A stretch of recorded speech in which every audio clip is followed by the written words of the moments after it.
So thank you for that. Looking forward to the downloads later on. Yeah. Okay. So always good to leave you with something. And I have a recommendation for you. This is a book by a fellow called Steve Van Belleghem, and it's called When Digital Becomes Human.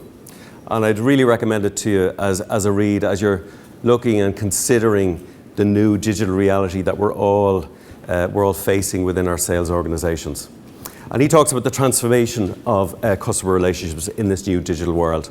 A few different things that are central to his thesis in the book. One, digital first is customer first, and I'll talk a little bit about that within the slides. Second thing, that the digital relationship is hybrid with customers. It is online, offline. Somebody cited the Uber example. Uber wouldn't exist if we didn't have the digital platform, but also the physical supply of drivers. So it is very much online and offline. And customers are increasingly omni-channel and multi-channel in the way they want to deal with organizations. So, for example, McKinsey has done a recent study. Almost 70% of banking customers are now multi-channel in their behavior. So clearly it's online, offline. Big data, everybody's talking about it, but we have to move beyond. So big relevance is what's key to driving sales and customer engagement, and I'll talk a bit about that. And then finally, it is the cumulative effect of technology and humans working together. So he has this equation, 1 + 1 = 3. So it is a compounding effect when you get your physical organization working really well with your digital organization. On that note, we were able to do that. So we're a challenger brand.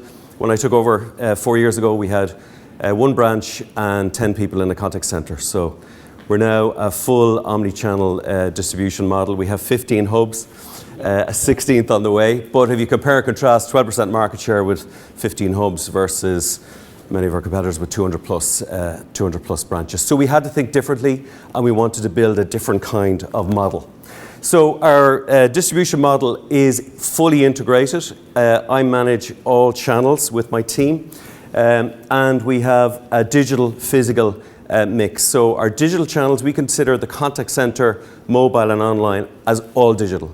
So if you think about it, customer starts in a mobile app or in the online domain, progresses an application, may seek to break out and get a call back from an advisor, so the advisor picks it up. In many cases say, could I drop the documentation into your physical location? Absolutely, you can email it to us or you can drop it in. So then they have a final face-to-face with a physical person as well, so potentially within that mix. Some straight through, some multi-channel. So we've got to be prepared for that and embrace that. And we have a very simple philosophy. The customer chooses the channel. Nobody owns the customer. A channel doesn't own a customer. So the customer chooses the channel. And that's a very important concept because actually it influences, we'll talk about it later on, it influences your structures, but it also influences how you measure and evaluate performance as well in this new digital reality. So we have a combination of online, mobile, contact center, retail hubs, and agile. In terms of digital first equals customer first, Steve came up with this concept of extreme customer orientation. In the digital world, your entire organization needs to be geared up to actually deliver for the customer in real time. So it requires a highly adaptive business model. You either eat or get eaten as a competitor. Simplification of your processes is key, so fast and easy. So if I'm on online or digital services, I want it now and I want it to be simple. And the millennials also want it to be fun. So your services and your products have got to get to your customers in a fast and easy way. What that requires for an organization is an investment in process engineering and improvement. One of the best banks in Europe in the digital space is a bank called mBank. They have 35 people working daily, stripping out their processes to make sure they're fast, easy, and engaging for the customer. So process engineering, thinking differently about your process is absolutely key. And the other flaw that many organizations fall into is that they digitize physical processes, which is a disaster. So you've got to rethink your processes because people behave very differently in the digital domain and expectations are differently. Back office has to work for the customer, so everybody committed to serving the customer. This is tough. It's very easy to shine the light on the front end of the organization in terms of customer experience and our performance in terms of meeting those expectations. Very often it's quite difficult to get that light to shine all the way through the organization, through operations, IT, compliance, but it's absolutely essential in this new environment. Empowering the front line, if you want fast and easy, then they've got to be able to say yes, they've got to be able to execute. So this is central to an organization that's digitally led and has an extreme customer orientation. So that presents challenges organizationally in the sense that if you want compliant processes, very often people over-engineer those processes and a centralized fulfillment becomes the norm. In this case, you've got to empower your frontline to deliver and move away from this idea of individualized channels or sales forces and work towards the customer very much at the center and choosing how they want to engage with the organization. And then the last thing is, well, how are you going to evaluate performance in a world like this? So if a sale starts, an engagement starts in mobile and ends up in physical, who gets the sale? Who owns the sale? How do you measure performance? It's a real challenge. And some organizations are moving way beyond individual sales metrics. And this is an interesting stat from Forbes. Around 80% of CEOs think their company is customer orientated. Only 8% of consumers agree. So it's very hard. Customer orientation is really, really hard. Big data to big relevance, I spoke about this. And at the pinnacle of the big relevance pyramid you'll see there is big personalization. So moving from the power of prediction and using analytics to predict how customers behave or to predict what their needs are, it's actually moving beyond that and presenting relevant offers to customers in real time.